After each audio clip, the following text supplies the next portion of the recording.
What's up, you guys? I hope y'all having a great day. I just wanted to come on and talk to you guys. I have to say that I really have been enjoying YouTube.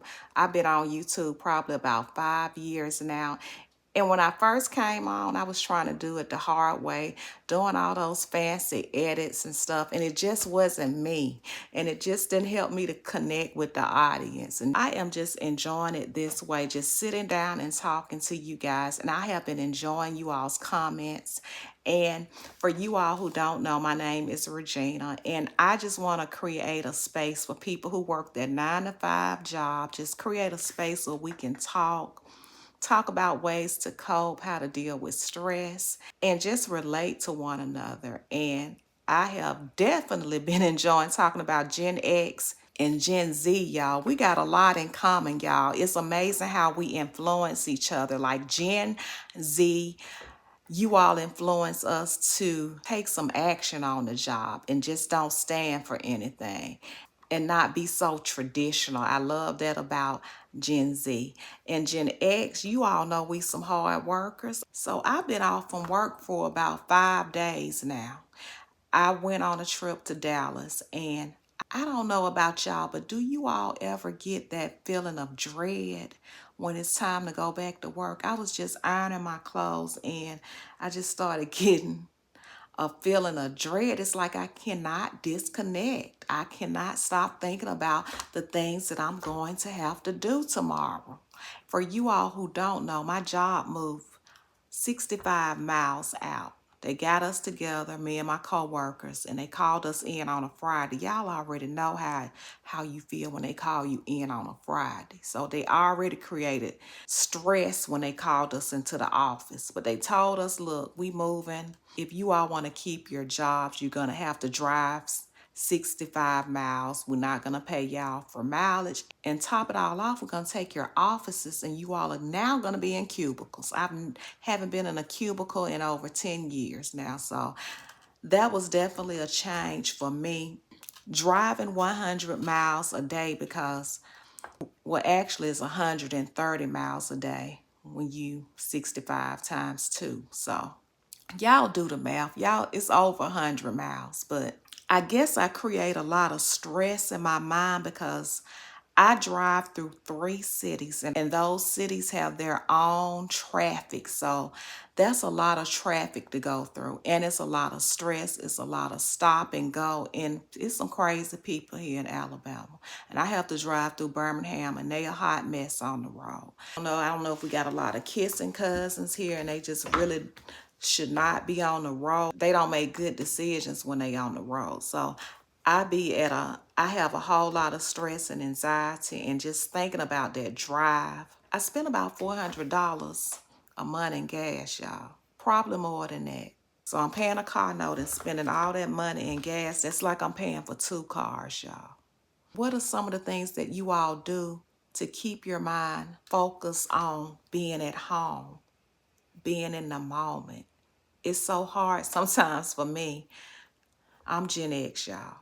It's just so hard for me to be in the moment and to stop thinking about all the chores and the responsibilities I'm gonna have to do. Y'all let me know some of the things y'all do because I be over here dreading and I be over here sometimes stressing out and dreading the next day. And I don't want to live my life like that, dreading the next day because life is a gift.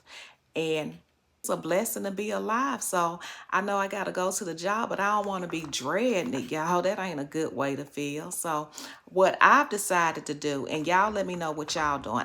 I've decided that I am going to focus on positive things. I'm going to think about the next vacation I'm going to go to.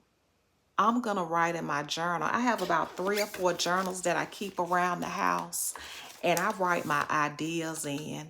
I write my affirmations in, my prayers in.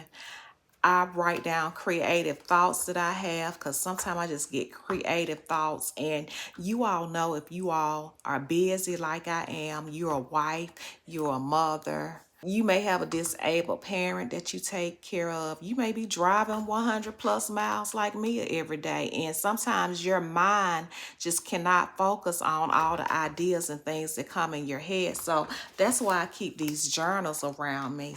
And I go back and I read through my journals, y'all. Some of the things that I've been writing down in my journal has been coming true. When the Bible said, write the vision and make it plain, it's been coming to pass, y'all. Y'all let me know some of the things that y'all are doing, because that will be helpful for other people. Because we don't want to create a sense of dread when we're going into work, y'all. I have a guilty habit of doing it. I harp on creativity and hobbies a lot, but I want to let you all know that my side hustle helps me to sustain myself, because you all already know that the 9 to 5 job can suck the purpose out of you, because you giving so much to the job. So I realized, and I just wanted to share this with y'all, that my side hustle be helping me out a whole lot. I sell part-time on eBay.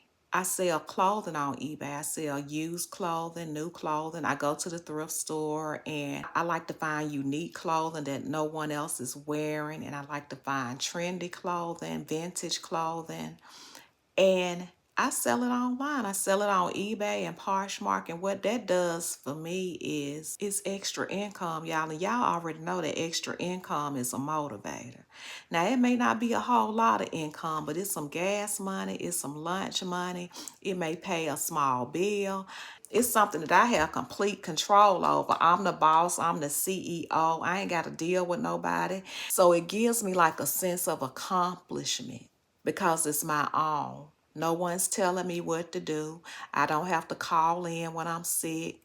I can do it out of my home in a place of comfort and peace, and having my own space and setting my room up like I want to, because I do it all in my guest room. I got all of my eBay stuff in my guest room. Probably gonna move downstairs because my husband is tired of the guest room looking like this, but it's just gonna have to suffice for now. But it gives me an outlet, y'all. And it's like you building something of your own. So that's why I like my little side hustle. I also list on Poshmark. It's so many places you can list on. And I was reselling live on this app called Whatnot, but I had to take a break because it was draining the mess out of me. Because you live selling and you showing items to people, and you got to be on. You got to be present for the people. You got to be entertaining. And that was draining for me, because y'all already know I don't drove about 100 miles. I don't have no more energy for no Whatnot live. So I had to let that go, but I probably start doing it again. But I would encourage you all to get you a little side gig, get you a side hustle to do, something that you have authority over, where you can be creative, where you can feel accomplished, something of your own. You don't have to worry about nobody telling you what to do, having attitudes with you. You don't have to deal with people not valuing your gifts and abilities. So get you a side hustle. Also, like with my side hustle, you get to collaborate with other people that's like-minded. I've been meeting so many resellers. There's reseller groups on Facebook. There's reseller groups on YouTube. Me and my friend Derek, we go live every Wednesday. We have Hump Day Hangout, and we just talk about reselling, and sometimes we don't even talk about reselling. We just talk about current events or just things that the chat want to talk about. We never know what we're going to talk about, but it's a group of people that's like-minded. So you all may see us live on a Wednesday on my channel, and just know that that's our reselling group. You are welcome to come in and chat with us. And the live is just not for resellers, it's for everybody. We got content creators on there, people that do YouTube. We feed off each other, we encourage each other. It's a great outlet, it's a great network. And you meet new people all the time, and that builds you up. It gives you enjoyment outside of the 9 to 5 grind, y'all. I just came back from Dallas. We had a reseller meetup. That's what I'm talking about. Like, you can collaborate with people. We went to Dallas, Texas, and we met up and we had a great time. So I encourage y'all to drop in on a Wednesday if you all see me live. Now, we rotated on each other's channels. One Wednesday is on my channel, and then next Wednesday is on his channel. So we do it like that. But I just wanted to come on and chit chat with you all and just remind you all, do something outside the normal routine. Do something outside of your job. Make sure you're doing something creative, something that's building you up. Y'all let me know what y'all doing out there so I can be aware. Because, you drop it in the comments, you never know who's reading those comments. I am enjoying you all's comments and reading them and connecting with you all. I hope you all have a great day. Be blessed and always shine bright.